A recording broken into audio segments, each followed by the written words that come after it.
नमस्कार। हिंदी मतलब नवी नमस्ते। तो आज हम आपको कक्षा 12 यूपी बोर्ड का पाठ है आत्मक एवं सर्वत्र। इसको हम आपको दो भागों में पढ़ाएंगे। आज भाग नंबर 1 है और अगला जो आपका वीडियो आएगा वो भाग नंबर 2 आएगा। आत्मक एवं सर्वत्र पाठ का नाम और पाठ में दो लोगों की बातचीत, एक याज्ञवल्क्य की, दूसरी मैत्रेयी की। मैत्रेयी कौन है?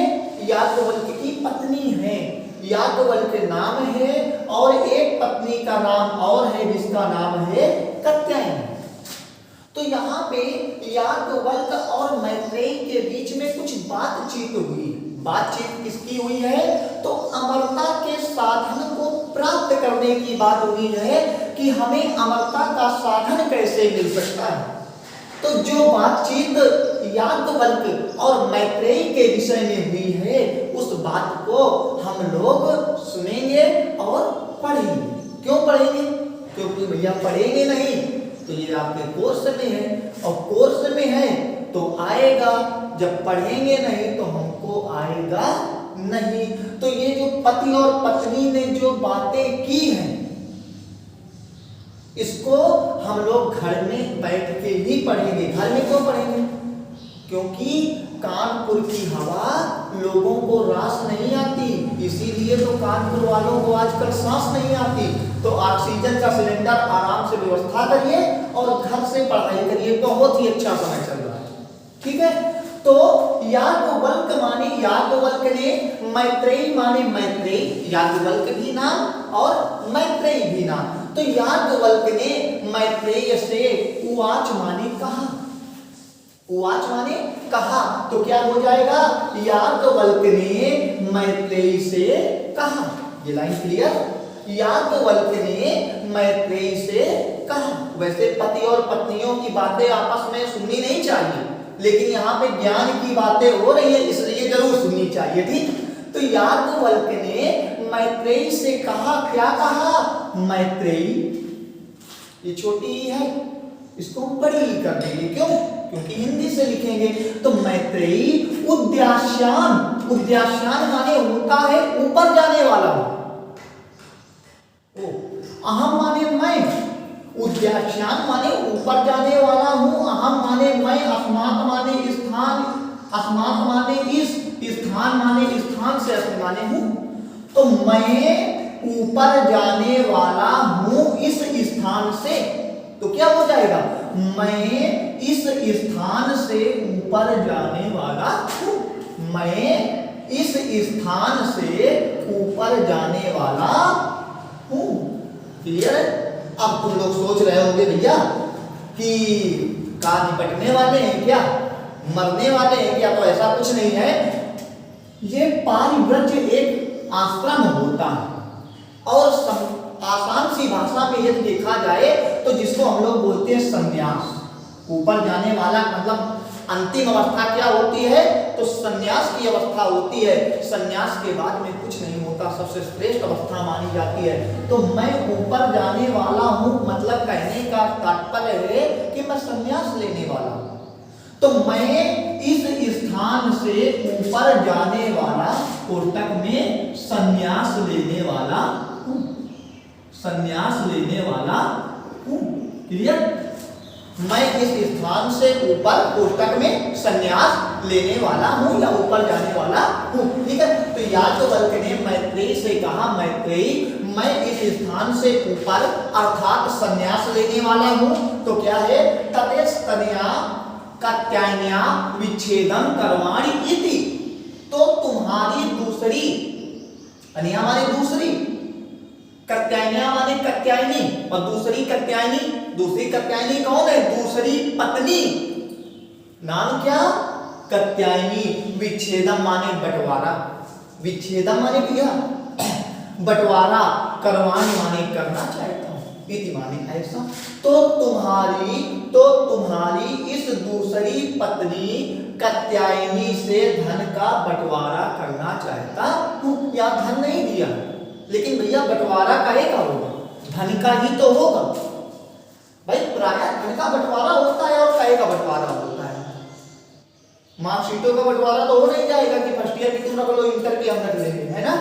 तो तुम्हारी दूसरी पत्नी कात्यायनी से बंटवारा करना चाहता हूं या धन का बंटवारा करना चाहता हूं, ऐसा। क्लियर। तो मैत्रेयी उवाच, मैत्रेयी माने मैत्रेयी ने, उवाच माने कहा। क्या कहा कि यदीयं सर्वा पृथ्वी वित्तेन पूर्णा स्यात् तत् किम तेन अहम अमृतायिष्यामि। क्या कहा? यदीयं माने यदि, यदीयं माने यदि, सर्वा माने पूरी, सर्वा माने संपूर्ण या पूरी, पृथ्वी माने पृथ्वी, वित्तेन माने धन से, पूर्णा माने भर जाए या पूर्ण हो जाए, तत् माने तो, किम माने क्या, तेन माने उससे, अहम माने मैं, तेना अहम, तेन माने उससे, अहम माने मैं, अमृता माने अमर, इष्यामि माने हो जाऊंगी। यदि पूरी पृथ्वी धन से पूर्ण हो जाए, समझिएगा बात को, हमने आपको मीनिंग बता दी। यदि पूरी पृथ्वी धन से पूर्ण हो जाए या धन से भर जाएगी तो क्या उससे मैं अमर हो जाऊंगी। एक एक लाइन का है, कहीं कोई शब्द चेंज नहीं करना। यदि पूरी पृथ्वी धन से पूर्ण हो जाएगी तो क्या मैं उससे अमर हो जाऊंगी। याज्ञवल्क्य उवाच, याज्ञवल्क्य क्या है तो हम बार बार बोल रहे हैं, याज्ञवल्क्य नाम है तो याज्ञवल्क्य माने याज्ञवल्क्य, उवाच माने कहा, तो याज्ञवल्क्य ने कहा। क्या कहा? नेति, नेति का मतलब क्या हो जाएगा? ना प्लस इति, नेति, ना माने नहीं, इति माने ऐसा, ऐसा नहीं। याज्ञवल्क्य ने कहा ऐसा नहीं। ये पैराग्राफ क्लियर हुआ आप लोगों को? देखिए आप लोगों के पास इस समय ऑनलाइन के अलावा दूसरा कोई विकल्प नहीं है, ठीक है। तो आप लोग ऑनलाइन को ही अपना सहारा मानिए और घर से पढ़ाई कीजिए। आप लोग केवल वीडियो देखते हैं और इसके बाद में गेम वगैरह खेलने लगते हैं, तो इसमें अपने आप को आप लोग धोखा दे रहे हैं, ठीक। तो आप लोग मेहनत करिए, पढ़ाई करिए, दूसरा विकल्प नहीं है, क्योंकि बहुत ही संकट का समय चल रहा है और इस संकट के समय में अगर अभी भी शिक्षा से हम लोग बिछड़ गए ना तो बहुत ही बुरे परिणाम होंगे इसके, ठीक। तो याज्ञवल्क्य ने कहा ऐसा नहीं। एक बार हम थोड़ा सा फिर से देखे ले रहे पूरा पैराग्राफ कि याज्ञवल्क्य ने मैत्रेयी से कहा, मैत्रेयी, याज्ञवल्क्य ने मैत्रेयी से कहा, मैत्रेयी मैं इस स्थान से ऊपर जाने वाला हूं, अर्थात संन्यास लेने वाला हूं। तो तुम्हारी दूसरी पत्नी कात्यायनी से धन का बंटवारा करना चाहता हूं। मैत्रेयी ने कहा यदि पूरी पृथ्वी धन से पूर्ण हो जाएगी तो क्या उससे मैं अमर हो जाऊंगी। याज्ञवल्क्य ने कहा नहीं ऐसा या ऐसा नहीं। क्लियर। आगे क्या कहता है? यथैव उपकरणवताम जीवनम तथैव ते जीवनम स्यात्। यथा माने जैसे, उपकरणवताम माने होता है धनवानों का। धनवानों की तो भैया आप लोगों ने जिंदगी देखी ही होगी। कुछ लोग कहते हैं जिसकी जैसी नकल करोगी उसी तरीके बन जाओगे।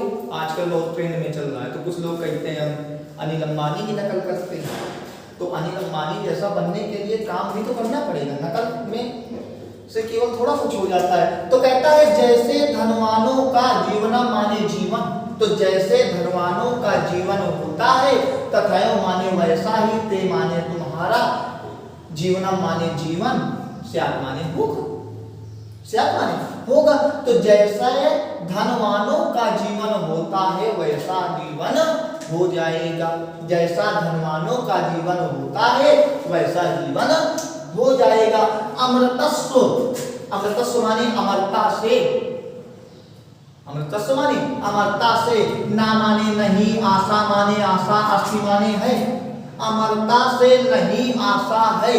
वित्तेन माने धन, तेन माने धन, इति माने ऐसा। तो देखिए कुछ नहीं करना है, इसको हम लोग आगे ले जाएंगे। तृतीया विभक्ति लगी है रामेण की तरीके, तो इसको हम आगे ले जाएंगे। तो धन से अमरता की आशा नहीं है। क्लियर हो गया ना? धन से अमरता की आशा नहीं, धन से अमरता की आशा नहीं है ऐसा। क्या उसने पूछा था कि क्या मैं पूरी पृथ्वी धन से पूर्ण हो जाए तो क्या मैं अमर हो जाऊंगी? तो याज्ञवल्क्य ने ये कहा है कि ऐसा नहीं है। जैसे धनवानों की जिंदगी होती है, अमीर लोगों की जिंदगी होती है, वैसे ही तुम्हारी जिंदगी हो जाएगी। कोई ये मत रखना कि धनवान हो जाओगे तो अमर हो जाओगे। देखिए एक चीज तो जीवन में बिल्कुल यथार्थ है, जन्म लेने से तो आप लोगों को रोक सकते हैं, जन्म मनुष्य ले अथवा ना ले इसमें आपका फैसला है। अगर जन्म देने वाला, जन्मदायिनी या जन्मदाता यदि ये सोच ले कि नहीं हम इसे जन्म ही नहीं लेने देंगे, तो आप अवश्य रोक सकते हो। लेकिन जिसका जन्म हो गया है उसको आप कभी भी मृत्यु से रोक नहीं सकते हो। जन्म जैसे ही लेते हैं तो मृत्यु की जो समय होता है, मृत्यु की जो तारीख होती है वो निश्चित हो जाती है। चाहे वो धनवान हो चाहे गरीब हो, जाना एक ही तरह से। तो कहता है अमरता की धन से आशा नहीं है, तो इसको आगे ले जाएंगे। तो धन से अमरता की आशा नहीं है ऐसा।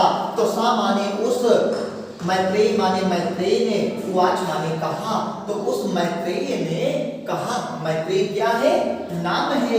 तो उस मैत्रेयी ने कहा, एन माने जिससे, अहम माने मैं, एनाहम एन धन अहम, जिससे मैं, ना माने नहीं, अमृता माने अमर, श्याम माने हो जाऊं हो सकती, किम माने क्या, अहम माने मैं, तेन माने उसका, कुर्याम माने करूंगी। तो कहा मैत्रेयी, उस मैत्रेयी ने कहा जिससे मैं अमर नहीं हो सकती हूँ, जिससे मैं अमर नहीं हो सकती हूँ, उसका मैं क्या करूंगी? जिससे मैं अमर नहीं हो सकती हूँ उसका मैं क्या करूंगी? क्लियर है? जिससे मैं अमर नहीं हो सकती उसका मैं क्या करूंगी? तो क्या हो? यदेव भगवान, यदेव माने यदि, भगवान माने भगवान। कौन भगवान? यहाँ पे परमात्मा की बात नहीं होती, क्योंकि हमारे वेदों में कहा गया है पति क्या है? परमेश्वर होता है। पति ईश्वर का दूसरा रूप होता है। तो यहाँ पर पति अर्थात परमेश्वर कौन? तो याज्ञवल्क्य। तो यहाँ पे भगवान शब्द किसके लिए यूज किया गया है? तो याज्ञवल्क्य के लिए यूज किया गया है। और किसने किया है भगवान का प्रयोग? तो मैत्रेयी ने किया है। तो यदेव माने यदि, भगवान माने भगवान, केवलम माने केवल, अमरत्व साधनम माने अमरता का साधन, अमरत्व साधनम माने अमरता का साधन, जानाति माने जानते हो, तदेव माने वही, मैं माने मुझे, ब्रूहि माने बताओ। तो क्या हो जाएगा? यदि भगवान, तो चाहे आने नहीं चाहिए भगवान को, तो भगवान कैसे बोलेंगे? भगवान यदि केवल अमरता का साधन जानते हो तो वही मुझे बताओ। भगवान यदि केवल अमरता का साधन जानते हो तो वही मुझे बताओ। याज्ञवल्क्य उवाच, याज्ञवल्क्य क्या हो जाएगा? नाम, उवाच माने कहा। तो याज्ञवल्क्य ने कहा, याज्ञवल्क्य ने कहा प्रिया, प्रिय ना। यहाँ पे आप लोग सोच रहे होंगे ना माने नहीं हो जाएगा, लेकिन ना के बाद विसर्ग दिया है इसलिए ना माने हो जाएगा हमारी। सती माने पत्नी, तुम माने तुम, प्रियम माने मीठा, भाष्य माने बोलती हो। तो क्या हो जाएगा? तुम हमारी प्रिय कौन हो? पत्नी। सती माने पत्नी। तुम हमारी प्रिय पत्नी हो। प्रिय भाष से और मीठा बोलती हो, मतलब सुंदर बोलती हो, तो तुम हमारी प्रिय पत्नी हो, मीठा बोलती हो। क्लियर हुआ? तुम हमारी प्रिय पत्नी हो, मीठा बोलती हो। यही माने आओ, यही माने आओ, उपविश माने बैठ जाओ, उपविश माने बैठ जाओ, आओ बैठ जाओ। क्या है? याज्ञवल्क्य ने कहा तुम हमारी प्रिय पत्नी हो, मीठा बोलती हो, आओ बैठ जाओ। खड़ी थी, याज्ञवल्क्य बैठे होंगे कहीं, तो कहा भगवान यदि आप अमरता का साधन जानते हो तो मुझे बताइए, अन्यथा ये धन का बंटवारा। देखिए, एक पत्नी वो है और एक आजकल की पत्नियां, इसलिए ये पति और पत्नियों वाली बात आई कि सुनिए, कुछ सुनोगे पढ़ोगे तो सोच बदलेगी कि केवल जीवन में धन ही सब कुछ नहीं होता है, धन की अतिरिक्त भी बहुत कुछ होता है। तो अगर आजकल की पत्नियां होती तो जैसे होता कि मैं ऊपर जाने वाला हूँ, मतलब संन्यास लेने वाला हूँ और आओ तुम्हारा मैं बंटवारा करता हूँ, तो क्या लड़ाई हो जाती कि बगल वाला बंगला हमारा है ना। तो लेकिन यहाँ पे क्या है, उसने धन के लिए बिल्कुल मना कर दिया, बोले मैं धन दूंगी ही नहीं, मतलब लूंगी ही नहीं। अगर आप अमरता का साधन जानते हो तो बताइए। तो वही कहा है कि याज्ञवल्क्य ने कहा क्या कि तुम हमारी प्रिय पत्नी हो, मीठा बोलती यानी अच्छा बोलती। अब देखो, पत्नी कात्यायनी भी थी, चाहते तो कात्यायनी के पास जाते, लेकिन ना, आए किसके पास? मैत्रेयी के पास। प्रिय पत्नी किसको बोला? मैत्रेयी को बोला। ठीक है, तो तुम हमारी प्रिय पत्नी हो, मीठा बोलती हो, आओ बैठ जाओ। जहां पे खड़ी हो तो कहें आओ हमारे पास, आओ अब बैठ जाओ। तो आओ बैठ जाओ। व्याख्यास्यामि माने व्याख्यान करूंगा, व्याख्यान माने बताना, व्याख्यान माने बताना, मतलब उत्तर देना, अच्छी तरह समझा के व्याख्यान बताना। व्याख्यान करूंगा, ते माने तुमसे, अमृत माने अमरता के, साधना माने साधन का। आओ बैठ जाओ। मैं, अब देखिए यहाँ पे व्याख्या मैं क्यों लगाऊंगा, हम लोग मैं क्यों लगाएंगे, क्योंकि ये व्याख्यास्यामि लृट लकार उत्तम पुरुष एक वचन, अर्थात यहां से मालूम चल रहा है कि मैं जो है वो साइलेंट है, लेकिन जो आएगा वो मैं ही आएगा, क्योंकि लृट लकार मतलब भविष्य काल, उत्तम पुरुष एक वचन में क्या आता है? मैं आता है। इसमें क्रिया अगर आपकी उत्तम पुरुष एक वचन की दी है तो सीधी सी बात है, करता मैं से ही शुरू होगा। तो कहता है आओ बैठ जाओ, मैं तुमसे अमरता के साधन का व्याख्यान करूंगा। ये देखिए, यहां से आपके 2 पैराग्राफ खत्म होते हैं। अब देखते हैं आगे जो चलेंगे उसमें अमरता के साधन की, अमरता का साधन क्या है बताया तो उन्होंने बहुत अच्छा, लेकिन उससे अमरता का साधन आप लोगों को समझ में आएगा कि नहीं आएगा ये तो मुझे नहीं मालूम है, लेकिन हाँ 8 नंबर का ये जरूर पेपर में आ जाएगा। इसलिए आप लोग अमरता का साधन चाहे ना दिमाग में रखना, लेकिन पाठ में जो याज्ञवल्क्य ने अमरता का साधन बताया है उसको जरूर याद में रखना। तो ये जो दूसरा पैराग्राफ है ये आपका बोर्ड परीक्षा के हिसाब से बहुत ज्यादा इंपॉर्टेंट है। तो आज के लिए इतना ही, आप लोग इसको आराम से पढ़ेंगे, पढ़ने के बाद मन हो तो कॉपी में लिख लीजिएगा तो याद बना रहेगा, और इसको जिसे जिसे आवश्यकता है उसे शेयर भी कर सकते हैं। धन्यवाद, आज के लिए इतना।